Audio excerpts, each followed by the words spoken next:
완전한 삶이란 없다. 그 조각만이 있을 뿐. 우리는 아무것도 가질 수 없는 존재로 태어났다. 모든 것이 손가락 사이로 빠져나간다. 그런데 빠져나갈 이 모든 것들, 만남과 몸부림과 꿈들은 계속 퍼붓고 흘러넘친다. 제임스 설터의 장편소설 가벼운 나날의 한 구절이었습니다. 사람은 언젠가 한 번쯤 자신의 정체성에 대한 고민을 하기 마련이죠. 어떻게든 지구에 있게 된 명분을 찾으려 애쓰곤 합니다. 그런 명분이 꿈을 갖게 하고 그 꿈이 또 살게 되는 명분이 되죠. 여러분의 어릴 적 꿈은 무엇이었나요? 그 꿈을 이루기 위해 우리는 고군분투하고 있는 중이겠죠. 안녕하세요. 문장의 소리 DJ 최민석입니다.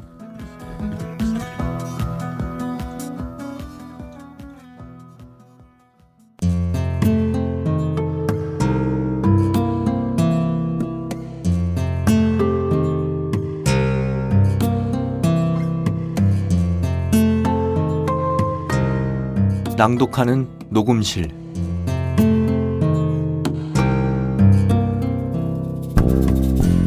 오늘 낭독할 시는 이장옥 시인의 시집 생렬월일에 수록된 시 동사무소의 가자입니다.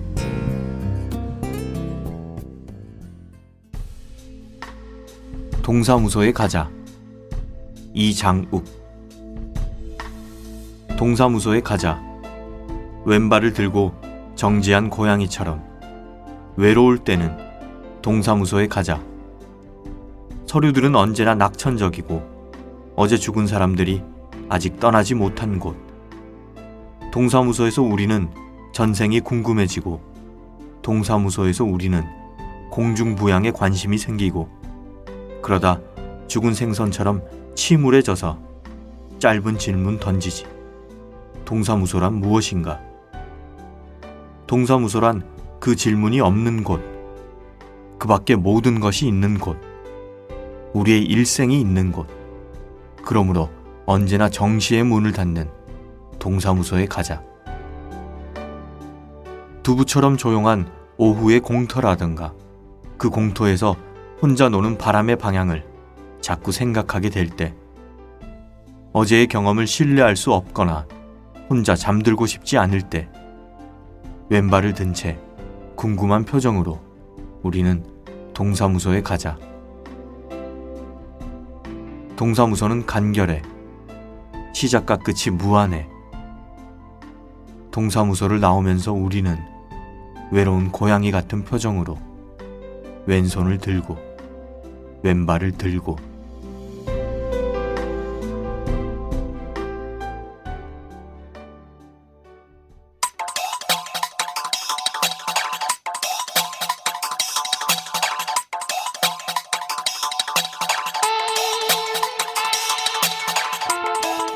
매주 멜로디에 쌓여있던 가사를 단순히 낭독만으로 음미해보는 시간입니다. 김봉현의 흑형 이야기, 시와랩의 불가침 조약. 안녕하세요. 김봉현 평론가 나와주셨습니다. 예, 안녕하세요. 반갑습니다. 네, 반갑습니다. 한 주 동안 잘 지내셨나요? 네, 여전히 네. 허슬하드 하면서 지내고 있죠. 허슬하드. 네네. 허슬하드가 생소하신 분들은 예전에 저희가 또 업로드한 예전 녹음분을 찾아보시면 내용을 잘 아실 수 있을 겁니다. 네. 저희가 오늘까지는 출연이 이제 보장되어 있잖아요. 네. 네. 다음 주부터는 불투명한데. 그렇죠. 일단 녹음 들어가기 전에 소감 어떠신지? 사실 저는 항상 애정을 가지고 제 모든 일에 최우선 1순위로 놓고서 문장의 소리에 임하고 있습니다. 아, 그렇습니까? 네. 하지만 제가 개편이 돼서 빠진다고 해도 전혀 아쉬워하지 않고, 아쉽지만 전혀 기분 나빠하지 않고. 갑자기 왜 말이 바뀌는 거죠? 기분 나빠하지 않고 또 다음에 출연할 기회를 준비하도록 하겠습니다. 네, 갑자기 말씀하시는데 정적이 흘러서 제가 고개를 숙이면서 숙연해졌습니다. 그나저나 이제 휴가철인데 우리 김봉현 평론가도 좀 쉬셔야 되는 게 아닌가 싶어서 저희가 다각도로 배려 감사합니다. 검토를 하고 있습니다. 인생을 쉬게 해주시네요. 알겠습니다. 아무튼 오늘은 어떤 아티스트의 가사를 소개해 주실 건가요? 네, 오늘은 사실 설명이 필요 없을 것 같은데요. 타블로라는 래퍼의 타블로 오면 설명이 필요 없죠. 네, 그럼 방송 끝내겠습니다. 여기서. 네, 그럼 그것까지는 아니고요. 김봉현 씨의 출연도 끝내는 걸로. 네, 네. 오늘 타블로의 예. 출처라는 노래를 준비했습니다. 아, 갑자기 소개가 진행되는군요. 예. 네네. 얘기해 주시죠. 타블로가 사실 그 사건이 있었잖아요. 그렇죠. 그 학력 위조와 관련한 예. 사건이 있은 후에 이제 컴백을 했었죠. 이제 YG에서 솔로 앨범을 냈었어요. 그 10곳이라는 앨범이었는데 그 앨범에는 뭐 이소라 씨나 뭐 나얼, 뭐 태양 이런 분들이 많이 참여를 했는데 그 앨범 중에서 이제 하나의 노래입니다. 예, 네네. 어려운 시간을 겪고 난 다음에 와서 네네. 발표한 곡이군요. 그리고 예. 그 앨범이 실제로 높은 평가를 받았어요. 그 앨범을 들으면서 저도 항상 저의 지론, 예술가의 개인적인 비극은 항상 훌륭한 작품의 원천이 된다. 그러면 네. 이 가사는 그 일을 겪고 난 이후에 쓴 거라고 봐야 되는 겁니까? 뭐 제가 물어보지는 않았는데요. 예. 뭐 얼마 전에 만나긴 했는데 그 물어보지는 않았지만 뭐 그 후에 썼겠죠. 그렇게 네. 추정이 된다는 거죠. 예. 알겠습니다. 그럼 오늘 또 이 곡 가져오신 이유가 있다면? 네, 이 곡은 일단 어떤 시사하는 메시지가 있다고 할까요? 그 메시지가 굉장히 강렬하고요. 네. 그리고 지난주에 소개해드렸던 아쿠아맨처럼 이 제목만 보고는 약간 이 뭐지? 약간 뭐 논문 주석에 대한 노래인가? 뭐 이렇게 착각할 수도 있으나 또 가사를 보면 아 제목이 이런 의미구나 라고 알 수 있는 이 제목 자체에 거대한 메타포가 있는 곡이죠. 그런 의미에서 사실 준비했습니다. 저는 네. 이제 제목만 보고는 네. 그 타블로가 논란에 휩싸여서 그게 다 이제 출처에 관한 이야기였잖아요. 네, 네, 그렇죠. 자기가 겪었던 그 일을 노래한 건가 싶었는데 네. 가사를 보고 나니까 전혀 그런 게 아니더라고요. 네. 예. 그러면 이제 또 청취자 여러분들 궁금하실 테니까 저희가 뭐 백문여 불여 일청 저희는 이제 네. 듣는 거니까 먼저 낭독을 하도록 할까요? 네, 알겠습니다. 네, 그러면 또 네네. 항상 매주 깨꼬리 같은 목소리로 평론계에서 새로운 낭독자로 발돋움하고 있는 김봉현 평론가의 낭독을 청해 듣도록 하겠습니다. 타블로 출처 한 잔의 커피 그 출처는 빈곤 종이 비행기 혹은 연필을 쥐곤 꿈을 향해 뻗어야 할 작은 손에 커피향 땀이 차 핸드드립 고맙다 고마 바리스타 이런 현실 가슴 아프다 해 But I need caffeine 어서 샷 추가해 악순환의 순환계 나의 소비는 거머리 한 사람의 가난이 곧 한 사람의 럭셔리 저 멀리 내가 신고 있는 신발 만든 사람은 아마도 지금 맨발 내 몸을 감싸주는 따뜻함마저 역시 출처는 구덩이에 가득한 피와 뼈더미 내가 있어 보이기 위해서 없는 자의 눈물 고이지 뒤에서 다들 모르는 게 약이라고 해 의식이 병이 되어버린 세상이라 그래 출처 아름다움이 추악함에서 왔다면 아름다움인지 Tell me 출처 아름다움이 추악함에서 왔다면 아름다움인지 Represent where you are from 어느새 성수가 되어버린 석유와 에너지 출처가 욕심인 전투와 케미스트리 블러드 다이아보다 빛나는 문제 하지만 기름값보다는 귀찮은 문제 내 차가 출근길을 달리기에 걸음 이어가는 아이를 위해 누군 전쟁터를 기어 출처는 fear 뒤따른 시스템의 땅을 파고 세워진 깃발은 비스듬해 But I need technology 어서 공장 하나만 더 세워줘 내겐 뿌리가 나무가 숲이 썩었든 말든 가지에 사과만 맺히면 성스런 가든 내가 앞서가기 위해서 한 걸음씩 만들어지는 벼랑이 뒤에 있어 다들 시간이 약이라고 해 현재가 병이 되어버린 세상이라 그래 출처 아름다움이 추악함에서 왔다면 아름다움인지 Tell me 출처 아름다움이 추악함에서 왔다면 아름다움인지 Represent where you are from 나 하나 편하기 때문에 불편한 사람들 Thank you and I'm sorry 나 하나 숨쉬기 때문에 숨죽인 사람들 Thank you and I'm sorry 나 하나 서있기 때문에 무너진 사람들 Thank you and I'm sorry 이 모든 세상에 출처인 사람들, 땡큐, 땡큐. 네, 이렇게 타블로의 출처를 깨꼬리 같은 목소리의 김봉현 평론가의 낭독을 통해서 들었습니다. 지난주에 네. 제가 이제 소개할 때 발음 지적하셨잖아요. 네네. 예, 제가 또 뭐 일주일이 쏜살같이 지나가서 일주일 일이 바로 엊그제 같거든요. 네네. 엊그제도 아니고 뭐 한 몇 초 전의 일 같은데 아까 보니까 비스듬해 발음하실 때 비드듬해라고 발음하시고 또 네. 썩었든 말든 할 때 네. 썩었든 말든 이러시더라고요. 네. 혀를 좀 풀고 오시지. 그러니까요. 제가 혀가 짧아서. 네.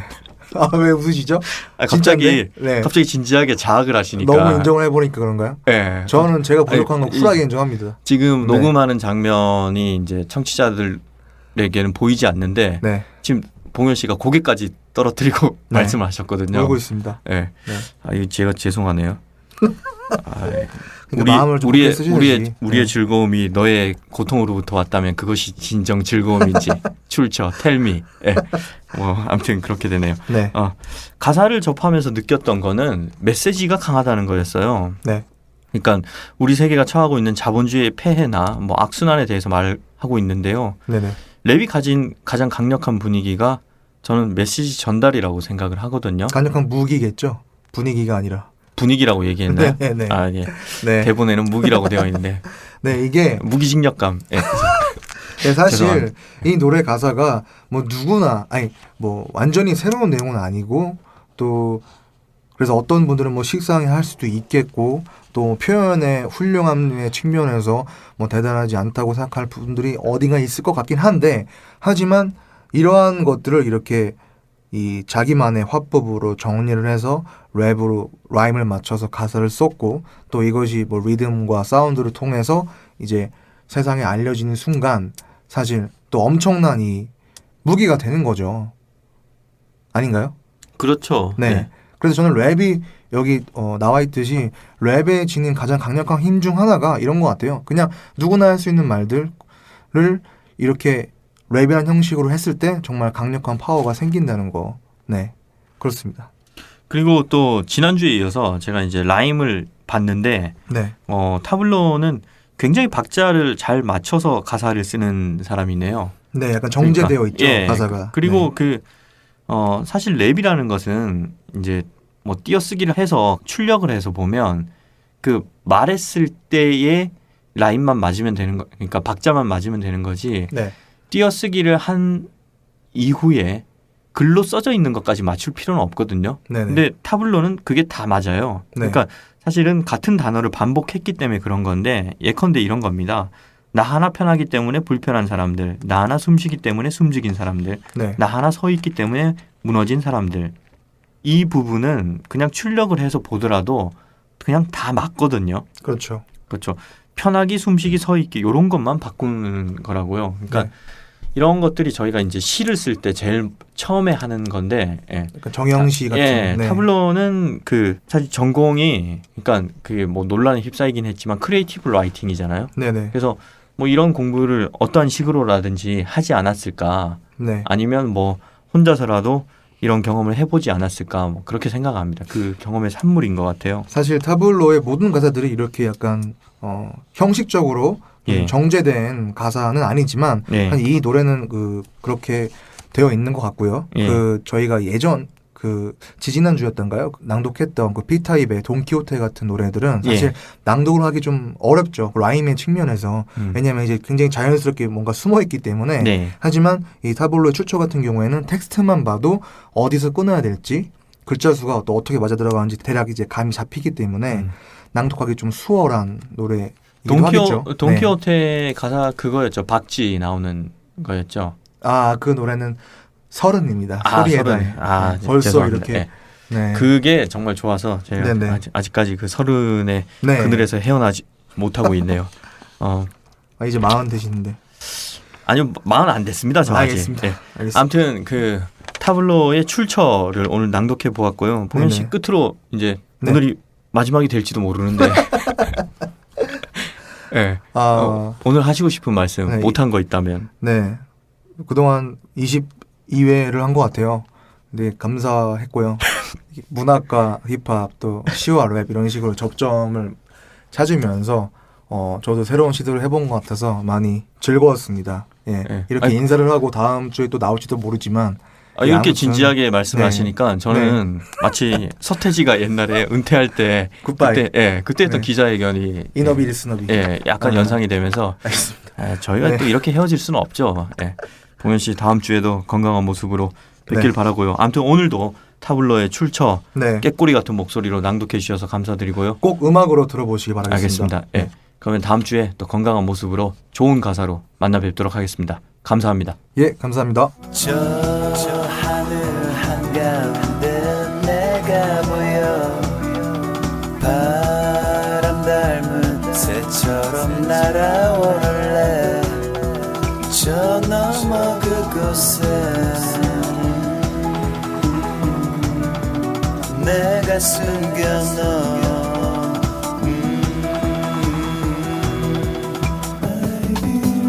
커다란 하늘이 있어. 오늘 작가의 방에 모시게 된 분은 묘사를 하자면 일종의 발명가가 아닐까 하는 생각이 듭니다. 소설에서 세계를 구현하고 직조하는 상상력에 놀라게끔 만드는 소설가 7월에 신간 청혼을 출간하신 배명훈 작가님 자리해 주셨습니다. 안녕하세요. 안녕하세요. 네, 반갑습니다. 네. 먼 길 오시느라 고생하시지 않았나요? 오늘 아유. 비도 많이 왔는데. 네, 비 오기 전에 다행히 네. 딱 와서 네, 괜찮습니다. 저희가 녹음하는 게 홍대에 있는데 혹시 또 집이 너무 먼 곳에 있는 게 아닌가? 가까운 데 있어요. 가까운 데 네, 살고 다니기 계십니까? 좋은 데 있어요. 다행이군요. 예. 네. 그럼 또 저희가 이제 배명훈 작가님 많은 청취자분들이 알고 계시지만 행여나 아직도 배명훈 작가님을 모르고 계시는 분을 제가 잘 모르세요. 질타하는 의미에서 다시 한번 배명훈 작가님을 마지막으로 한번 소개를 해드리겠습니다. 틀린 게 있으면 정정해 주시고요. 네. 예. 배명훈 작가님은 1978년 부산에서 태어나 서울대 외교학과를 졸업하였고 동대학원에서 석사학위를 받았습니다. 그리고 2005년 스마트 D로 과학기술 창작문의 단편 부문에서 당선이 되었고요. 2010년 안녕 인공존재로 문학동네 젊은 작가상을 수상했습니다. 저서로는 연작소설 타워, 소설집 안녕 인공존재, 장편소설 신의 궤도, 은닉, 총통각하, 그리고 신간 따끈따끈한 청혼이 있습니다. 네. 맞습니까? 네, 맞습니다. 네, 신간 축하드립니다. 네. 감사합니다. 청혼이 나온 지 얼마 안 됐잖아요. 네. 그 발표했던 단편을 다시 손보고 만드셨다고 했는데요. 예, 소설 손보는 과정에서 힘들진 않았는지 혹은 또 소설 쓰게 된 경위나 소감에 대해서 한 말씀.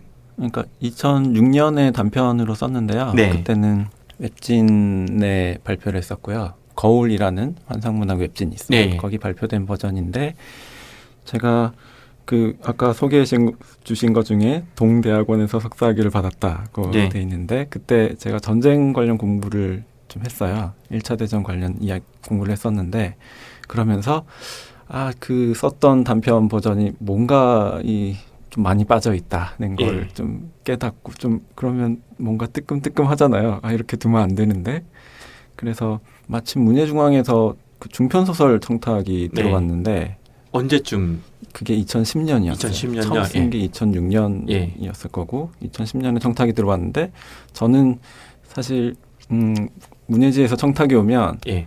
앞으로 나한테 이런 청탁이 안 오겠지라고 생각을 예. 하고 그냥 오히려 대충 써서 좋아할 만한 걸 맞춰드리는 게 아니라 예. 제가 쓰고 싶은 걸 예. 쓰거든요. 약간 고별작 느낌으로. 네. 예. 그래서 사실 굉장히 SF적, 그냥 예. SF예요. 예. 우주전쟁 이야기니까 네. 그런 걸 써도 되겠냐고 했더니 예. 좋아하시더라고요. 예. 그러니까 복간호 그때 문예중앙 복간호고 그러니까 좀 뭔가 실험적인 거를 네네. 환영하신 것 같아요. 그 기회에 중편으로 늘려서 썼던 거고 그러고 나서 또 몇 년 지나는 사이에 그 소백산 천문대에서 SF 작가들이랑 천문학자들이 워크숍 같은 걸 하는 거를 예. 1년에 2번 정도 이렇게 꾸준히 하고 있어요. 그걸 참여하면서 이것저것 듣다 보니까 우주전쟁 이야기인데 우주 관련 이야기를 너무 좀 엉터리를 해놓은 데가 또 생각이 나니까 그걸 또 어떻게 손을 봐야겠다 생각하고 있다가 다시 이거를 책으로 내자는 제의를 받으면서 그 소백산 천문대에 계시는 천문학자 선생님한테 좀 읽어주십사 부탁을 예. 해서 이렇게 좀 자문을 받아서 그걸 고치고 그런 과정을 거쳤습니다. 아, 근데 이 뭔가 마음에 걸리는 게 있어서 나중에 손을 봐야지라고 생각을 하다가 네. 다들 그렇게 생각을 하는데 네. 막상 그걸 손보기가 쉽지가 않거든요. 그죠. 네. 그거 그냥 생각만 하고 네. 계속 밀어두고 네. 나중에는 엄두가 안 나서 뭐 이러지도 저러지도 못하는데 그래도 결국은 손을 보시는군요. 그러니까 2010년에는 의지로 손을 본 거고요. 네. 올해는 그 책을 내야 되는데 그 부분이 비어 있으면 네. 뭔가 좀 안 되니까 책을 뜨끔뜨끔하니까 내니까 마지막에 결국 최후의 보루로 이제 등 떠밀려서 안 어쩔 할 수 수가 없이. 없었죠. 예. 네. 아무튼 계기 어찌 됐던 간에 결과적으로 손 네. 보고자 했던 거를 네. 내가 손 봐서 세상에 내놓을 수 있다는 게 네. 그게 뭐 대단한 거랑 생각이 들고요. 몇 번 안 해본 것 같아요. 그리고 또 그 말씀하시는데 그 네. 중간에 아까 문해중앙에서 청탁을 받은 것도 있고 뭐 이렇게 저렇게 뭐 환상 그 문학을 하는 거울에서 청탁을 받은 것도 있고 이게 들어보면 네. 배명훈 작가의 활동 무대가 굉장히 넓어요. 네. 그러니까 SF 소설을 쓰시고 뭐 환상 문학을 쓰시는데 그 우리가 쉽게 얘기하는 그냥 문예지 순수 문학 문예지에서 또 청탁을 받아서 쓰시면 경계 없이 활동을 하시거든요. 그리고 네. 심지어 저는 제가 제일 처음에 이제 소설을 그 발표한 게 향작가 비평 150호였던 것 같은데 네. 그때가 젊은 작가 특집 뭐 이런 거였어요. 네. 그때 제 소설이 들어가면서 여기 특집에 실리는 젊은 작가들이 누구인가 봤을 때 저도- 그때 네. 배명훈 작가님이 계셨어요. 네. 심지어 소설에 그 비행기 사진, 네. 네, 비행기 사진도 실으면서 오 이게 굉장히 이 비주얼부터 쇼킹하고 충격적인데 근데 읽었는데 굉장히 재밌게 잘 읽었거든요. 네. 그리고 아까 프로필 소개할 때도 나온 그 문학동네 젊은 작가상 네. 여기도 받으셨고, 그러니까 경계 없이 전방위적으로 다 활동을 하시는 것 같아요. 배명훈 작가는 제가 볼 때 SF 작가가 아닌 거죠. 왜냐하면 총통각하 뭐 이런 거는 이제 그 배경이 좀 미래를 걸치거나 그런 게 있긴 한데 사실은 이거는 그 이명박 대통령에 관한 이야기잖아요. 그러니까 네. 굉장히 현실 비판적인 작가이면서 동시에 뭐랄까 그냥 경계 없이 뭐 나 건드리지 마, 노터치, 나 터치하지 마 이런 느낌도 좀 있다고나 할까? 뭐 그런 생각은 좀 하시면서 쓰시는 겁니까? 아니면 그런 얘기를 좀 들어보신 적이 있는 건가요? 사실 굉장히 운 좋게 네. 그렇게 자리를 잡았죠. 사실 저만 그런 줄 알았는데 뭐 어떤 작가냐라는 질문을 받으면 예전에는 SF 작가이기도 하지만 그 이전에 소설가예요라고 이야기를 하면서 다음에 어떤 글을 쓰게 될지 모르니까 이런 글도 쓰고 저런 글도 씁니다라고 이야기를 네. 하는데 근데 자세히 들어보니까 다른 분들도 사실 비슷한 입장이시더라고요. 네. 사실 그게 제일 좋은 입장인 것 같은데 현실적으로 그러기는 어려운 상황이라는 거는 알 것 같은데 제 경우는 타워가 나오면서 되게 운 좋게 그 위치에 딱 간 것 같아요. SF 쪽으로 써도 되고 문예지에 예. 실릴 만한 글을 써도 괜찮은 사람으로 되게 운 좋게 자리를 잡게 된 것 같은데 그 제가 볼 때는 그때 또 네. 박민규 작가님이 추천사를 굉장히 격찬을 해서 써줬어요. 예. 네, 네, 그 박민규 작가님의 팬들이 그래서 네. 야, 우리가 좋아하는 작가가 이렇게 격찬을 해주니 배명훈 작가가 누구지? 그러면서 네. 관심을 가지면서 그 독자층이 좀 유입된 것도 좀 덕을 좀 보지 않았을까. 덕을 본 것 같아요. 그리고 또 어떤 면에서는 왜 이런 추천사를 쓰였지? 라는 이야기도 있고. 겸손하신 말씀입니다. 네. 아무튼 그 아까 얘기를 계속 하자면 네. 그러니까 아까 SF 소설 이렇게 얘기를 했었잖아요. 네. 그런데 사실 우리가 원래는 질문지에는 그래서 언제부터 SF 소설이나 SF에 관심을 가지게 됐냐라고 물었는데 녹음 전에 저한테 이렇게 말씀하셨어요. 네. 사실 저 SF 크게 매니아가 아닌데요. 네, 그럼 우리 뭐 속은 겁니까? 어떻게 된 겁니까? 매니아도 아닌데. 그러니까 저는 예. 글 쓰는 건 좋아했어요. 예. 그러니까 소설가가 돼야 되겠다는 생각은 별로 안 했었는데 예. 혼자 소설을 쓰고 있는 기간이 몇 년 있었는데 네.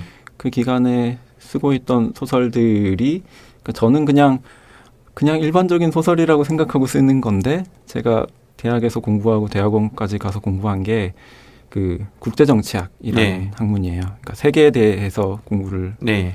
했는데 그걸 하다 보니까 저는 그냥 세계를 다루는 게 되게 그냥 일반적인 거예요. 일상적인 거라고 생각을 하고 그게 들어가는 소설을 썼는데 이게 SF로 읽히는 거예요.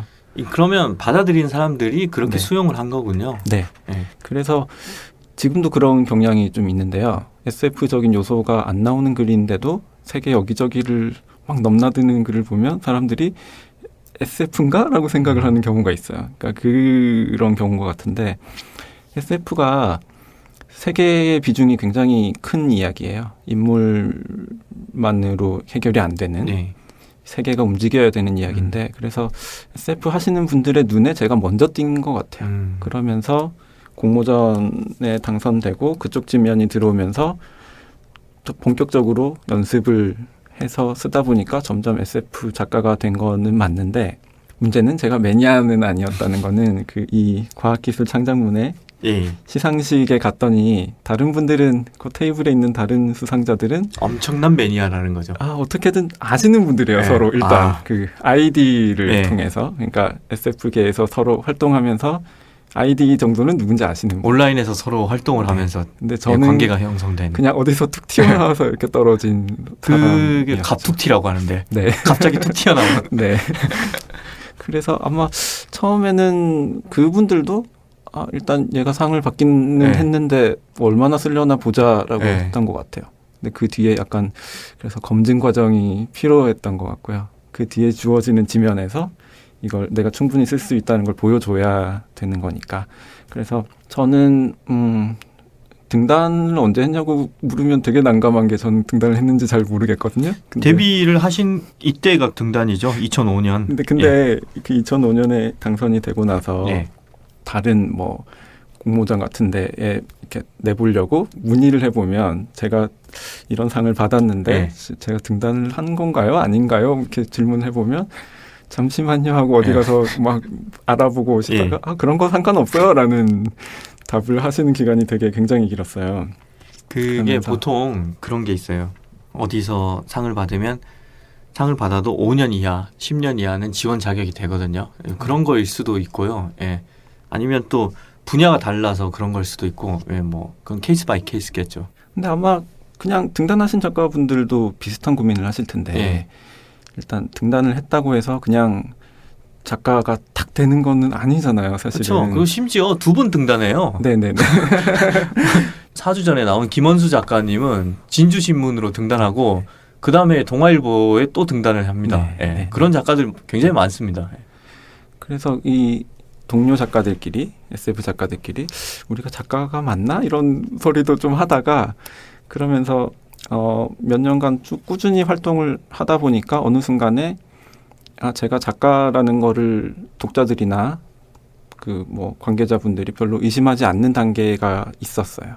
그러니까 그 단계가 되니까 그냥 책 출간기가 그냥 오고 문예지 청탁이 들어오면 거기 내면은 뭐 사실상 등단 처리가 되는 뭐 그런 뭐랄까요? 저는 좀 셀프 등단을 하기까지의 몇 년 그러니까 과정이 있었죠. 정리를 하자면 내가 확실한 등단을 언제 했는지는 모르겠지만 네. 아무튼 내가 언젠지 느낄지 모르는 어떠한 티핑 포인트를 지나니까 네. 어느 순간 내가 등단을 했구나. 제가 그렇게 느끼는 순간 다른 분들도 그냥 별 의심을 안 네. 하시던데 그 전 기간에는 그러니까 제가 어떤 상을 받았는지와 상관없이 좀 애매한 기간이 저도 애매하고 밖에서도 보시기에 애매한 기간이 있었던 것 같아요. 결국 저는 이런 게 작가의 하나의 그 커리어를 구축하는 게 네. 성을 쌓는 거랑 비슷하다고 생각하거든요. 그러니까 네. 작은 벽돌 하나하나 쌓는데 이게 집인지 아닌지 모르는데 어느 순간 보면서 형태가 집이 됐구나. 그러니까 네. 그냥 나도 알고 모두가 알게 되는 거죠. 근데 그게 집의 모양이 갖춰지기 전까지는 과연 저게 뭐야 이러는 거랑 비슷하다고 생각을 해요. 뭐 네. 배명훈 작가에 대해서 지금 뭐 워낙 배명훈 작가는 명성이 자자해서 이런 거에 대해서 얘기하는 것 자체가 어불성설입니다. 지금 너무 시기 지난 이야기고요. 예. 이게 겸손하신 말씀이시고 아까 그 대학원 때 약간 네. 그 군사적인 네. 그 공부를 하셨다고 하셨잖아요. 군사적인 게 아니라 전쟁을 그 전쟁을 전공했어요. 전쟁을 그러니까 네. 이 질문을 드리려고 했던 게 네. 이번 청원에 보면 네. 연애에 관한 온도라든지 네. 시차가 물리적 거리감으로 표현된 게 이런 게 그냥 나오는 게 아니란 말이죠. 그래서 소설에 나오는 군사학적 지식도 상당한데 그게 그러면 그때 대학원에서 전쟁을 전공하면서 구축된 겁니까? 많은 부분이 그때 예. 나왔다고 볼 수 있겠죠. 그 제가 전공한 거는 1차 대전 때 독일군 전쟁 계획에 관한 예. 거고 이 전쟁 계획을 평가하기 위해서 어떤 식의 전략으로 이 독일군 전쟁 계획을 파악하느냐 뭐 이런 문제인데 근데 실제로 공부하면서 되게 재미있었던 걸 많이 얻었던 게 1차 대전 관련 야사들이 정말 재미있는 게 많아요. 야사는 재밌죠. 예. 그런 이야기들이 굉장히 많이 도움이 됐는데 이 1차 대전이란 전쟁이 한국 사람들 잘 모르시는데 예. 앞에 2년은 되게 낭만적인 전쟁이라고 해야 되나? 19세기적인 로망을 갖고 있는 전쟁으로 들어갔다가 나올 때는 정말 2차 대전이랑 예. 비슷한 그 참혹한 걸로 나온 전쟁이에요. 그래서 그 앞부분에 뭔가 사실 전쟁이 낭만적인 게 뭔지 잘 시작을 모르겠지만 할 때는 뭐 왕도 있었고 사라예보의 총성이나 뭐 이런 게 그 오스트리아도 합류하고 뭐 이런 과정이 굉장히 아득한 옛날처럼 느껴지는데 1차 대전 끝 그러면 굉장히 가깝게 느껴지네요. 말씀 듣고 보니까. 그 참혹한 전쟁의 모습은 사실 1차 대전 시작할 때는 아무도 그렇게 될 줄 몰랐어요. 그러니까 그냥 크리스마스 전까지 끝내고 와서 승리하고 와서 영웅이 돼서 돌아오겠다는 뭐 그런 느낌. 그러니까 그 시대 독특한 시대 분위기가 있어요. 네. 그 부분만 주로 담은 것 같아요. 청원에서는 그 뒤에 참혹한 면들은 사실 저는 2차 대전은 잘 들여다보질 않거든요. 근데 그 앞부분만 드러내서 그리고 뭐 참혹한 걸 많이 쓰면 독자들도 힘이 들어서 독자들도 힘이 들고 문제는 쓰는 사람은 더 몰입해야 돼서 쓰는 사람의 삶이 피폐해집니다. 제가 옛날 슬픈 이야기 한번 써봤는데 헤어나올 수가 없더라고요. 저도 추천하고 싶지 않고요. 그렇게 참혹한 거는. 아무튼 아까 말씀 중에 혼자서 소설을 쓰는 기간이 있다고 했잖아요. 그때가 그러면 대학원 다니던 시절이었던 건가요? 그 전 몇 년 기간이에요. 그러면 학부 다닐 때 제가 학부 4년을 마치고 시험 봐서 군대 장교로 들어가서 좀 여유로운 3년 기간 동안 좀 소설을 습작이라고 해야 되나? 한 달에 한 편 정도를 쓰는 기간을 쭉 단편을 보내다가, 한 달에 한 편씩. 그러면 장교로 복무하면서 국가의 부름을 받아서 소설을 쓰신 건가요? 그러니까 부름은 아니죠, 사실은. 지원이라고 하긴 좀 지원이니까. 그렇고요. 시험 봐서 가긴 했는데. 그렇죠. 지원을 한 거니까. 부른 거기도 안 갈 수는 없으니까. 그러면 배명훈 작가 국가를 부른 거죠. 시험을 시험을 쳐서 국가에 와라. 부르고 싶진 않았어요. 그래서 그때 이제 소설을 쓰신 거. 그 전에도 쓰고 있었는데 그 기간에 아마 소설이라고 할 만한 게 나오기 시작한 것 같아요. 그렇군요. 그러면 그때부터 그 소설에 이런 과학적인 개념을 등장을 시키고 과학적인 지식도 조금씩 곁들여서 쓰신 겁니까? 아니면 그때는 좀 스타일이 달랐던 겁니까? 그때도 SF들을 많이 쓰고 있었던 것 같아요. 근데 그 SF라는 게 과학소설이라고 번역을 하는데 공상과학이라고 하시면 저희 같은 사람 굉장히 싫어하거든요. 공상이 그렇죠. 공상 그러면 자칫 오해하면 약간 망상 같기도 하고 잘 설계된 상상이라고 해야죠. 그러니까 SF를 쓰시는 분들은 공상적인 상상 말고 정말 그 과학적인 아까 과학자한테 자문도 했다고 했었는데 그런 정도의 그러니까 대화가 될 만한 그런 식의 어떤 세계를 구축하라고 하는데 그 전에 썼던 거는 그냥 그 과학적인 부분에 막 신경을 썼다기보다는 어떤 세계를 확장하는 그런 세계가 확장되는 이야기 그런 이야기들을 주로 썼던 것 같아요. 근데 SF는 맞긴 맞는데 뭐랄까요? 그 SF계에서 일반적으로 이야기하는 그런 어떤 기준들, 미학적인 기준들, 형식적 기준들 그거에 맞출 생각은 안 했던 것 같아요.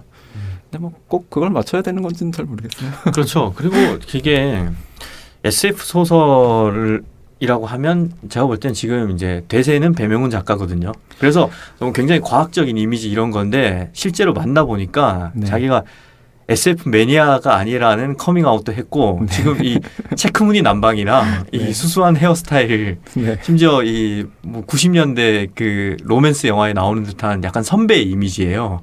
안경 끼고 뭐 앞머리 이렇게 내리고 가장 충격적인 거는 네. 과학 소설을 쓰시는 분이 지금 네. 전화기가 투지폰이에요. 네. 이런 과학 문명을 잘 안 즐기시는 건가요? 아니 그게 아니라 인터넷이 연결되는 휴대용 기기가 한 6개 정도가 있어요. 그러니까 아, 다른 게 있군요. 사실상 이게 하나로 모아진 걸 갖고 있느냐 아니면 그거를 6개로 나눠서 갖고 있느냐의 차이일 것 같은데 그러면 뭐가 있길래 6개씩이나 있는 거예요? 전자책, 뭐 게임기 뭐 이런 것들이죠. 기본적으로 뭐 노트북 컴퓨터는 연결이 되는 거고 네, 전자책도 가능하고 게임기도 인터넷에 연결되는 게 따로 있나요? 네, 요즘은 다 연결이 돼 아. 있어요. 네. 그리고 뭐 그 태블릿이나 뭐 모바일 PC도 쓰시고요. 태블릿까지는 없는데 예. 노트북이 작은 거, 좀 더 예. 작은 거 이렇게 있죠. 그런 식으로. 네. 예. 그럼 뭐 패드 이런 것도 쓰시고요. 그리고 결국은 그러면 전화기 빼고는 그냥 다 쓰시는 거였네요. 네. 그리고 그 SF 작가에 대한 일종의 오해인데 네. 최신의 뭔가를 빨리 따라잡을 거라는 그러니까 뭔가 얼리 어답터 같은 네. 느낌이 그런 있는데 분들도 많긴 해요. 많긴 근데 실제로 한데. 만나보니까 굉장히 아날로그적인 것 같아요. 네. 네. 근데 꼭 그래야 되는 건 아니고 음. 뭐라고 해야 되나? SF 작가는 사실 시간 규모를 크게 쓰는 사람이지 예. 최신을 빨리 따라잡는 사람만은 아니에요. 그러니까 그 예를 말씀이 들어서 가장 정확한 말씀인 네. 것 같습니다. 예. 100년 뒤를 묘사를 하려면 사실 100년 전을 봐야 되기 때문에 그렇죠. 그 200년 규모를 공부를 해야 되는 거여서 네. 역사 쪽에도 관심이 굉장히 많고 그러니까 과학 소설을 쓰는 작가는 오히려 거시적으로 시간을 통째로 보기 때문에 네. 과학적인 면을 빌려오는 거지 우리가 오해하는 것처럼 미시적으로 과학에 굉장한 관심이 있거나 집착을 하기 때문에 그걸 쓴다는 거는 아니라는 거죠. 꼭, 예. 꼭 그런 것만은 아니에요. 예. 아주 네. 정리를 잘 해주셨네요. 네. 그 저희가 근데 오늘 시간이 진짜 빨리 갔네요. 아이고 그런 예. 거예요. 벌써 밖에서 시간이 별로 안 남았다고 그러는데 네. 블로그나 SNS를 통해서 네. 독자들과 소통도 하시잖아요. 네. 심지어 독자들이 오타 지적에 영감을 받아서 오타벌레 이야기를 쓰셨다고도 하고 뭐 그러는데 작가님께 독자는 어떤 의미인가요? 일단 블로그는 안 하니까 찾아보셔도 안 나오고요. 예. 그러면 이 블로그는 잘못된 건가요? 네, 블로그를 하지 않아요. 죄송합니다. 아마도 그 연재 블로그를 제 블로그라고 그거를? 생각하셨을지 예, 그럴 모르겠어요. 수도 있겠네요. 네. 혹시 찾아보지 마시고 아까 셀프 등단 이야기를 했는데 그 셀프 등단을 누가 지탱을 시켜줬겠어요? 독자들인 독자분들이죠. 거죠. 그러니까 뭐랄까 저는 어느 매체에 맞춰서 뭘 하거나 그런 게 아니라 그러니까 제가 글을 쓰고 그걸 읽고 하는 어떤 작가가 가져야 되는 기본적인 한 사이클이 있잖아요. 예. 그 사이클이 어떤 매체, 어떤 잡지여야 한다. 그게 필수는 아니에요. 이거는 그렇죠. 언제든지 바꿀 예. 수 있다고 생각을 하고 작업을 하고 있고 부도 날 수 있습니다. 대신 그 독자분들하고는 그래서 소통을 하려고 해요. 근데 항상 눈에 보이는 거는 목소리를 크게 내시는 몇 분인데 사실 그냥 목소리 안 내고 지켜보시는 많은 분들이 존재한다는 걸 알고 있어요. 그래서 항상 궁금한데 그분들은 말을 안 하시니까 잘 모르겠는데 항상 생각을 하면서 글을 쓰려고 하고 있는 것 원래 같아요. 다수는 침묵하고 네. 소수가 스피커거든요. 네. 예. 그 소수의 의견이 이제 세상에 가득 차서 뭐 침묵에 나선 이런 것도 발생하고 그러는 건데 네. 아무튼 저는 사실 얘기를 굉장히 많이 나눠보고 싶은데 네. 예, 시간 관계상 좀 빨리 진행을 하자면 이거는 꼭 여쭤보고 싶었어요. 네. 소설은 세계의 또 다른 거울이자 전형이잖아요. 네. 작가님이 추구하시는 소설의 미학 혹은 세계관 어떤지 궁금합니다.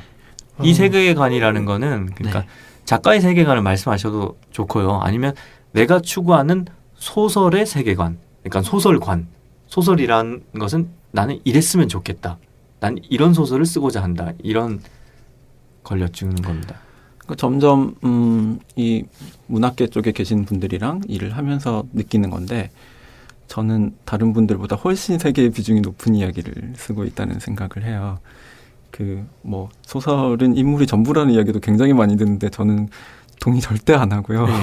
저는 어떤 면에서는 세계의 비중이 좀 더 클지도 모르는 이야기들을 하고 있더라고요. 그걸 발견한 것 같은데 그런 이야기를 더 좋아하는 것 같고 그러니까 앞으로도 그냥 쓸 것 같아요. 그건 제가 하고 싶다고 해서 그런 이야기 아닌 이야기를 쓸 수 있는 건 아닌 것 같고, 여기서 이야기하는 세계는 뭐랄까요? 지금 실제로 존재하는 지구에 있는 뭔가 그게 아니에요. 그런 범위가 아니라 정말 리얼하게 세상을 파악한다고 해도 사실은 그건 그렇게 리얼하지 않아요. 사실은 뭔가 어떤 필터에 의해서 선택을 하게 되는데 그게 틀리더라도 그 필터가 굉장히 재밌거든요.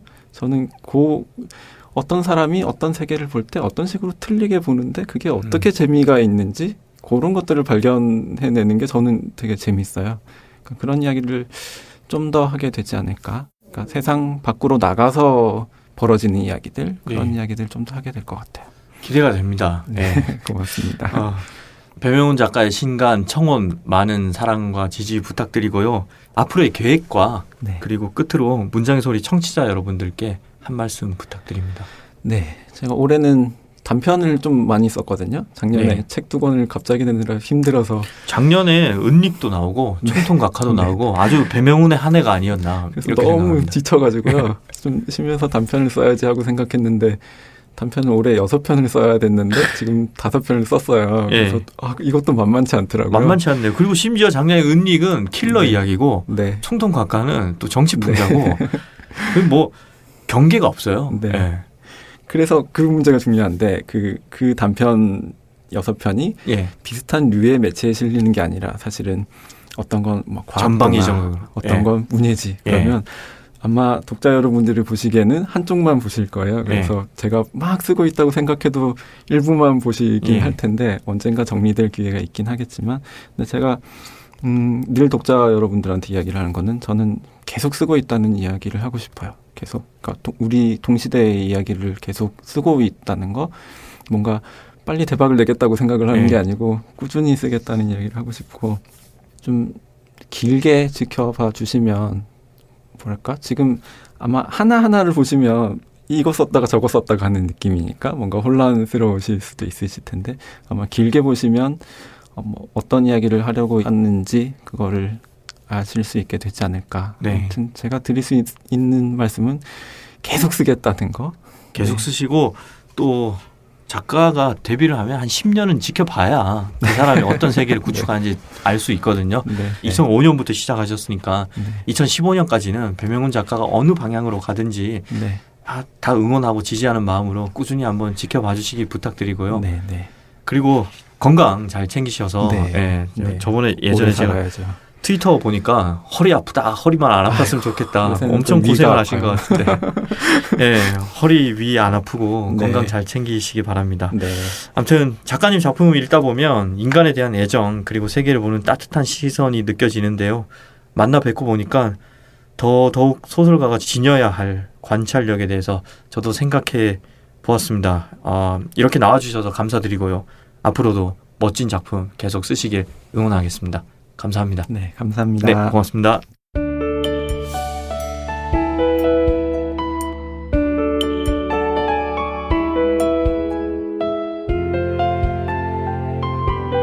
오늘도 들어주신 청취자 여러분 감사합니다.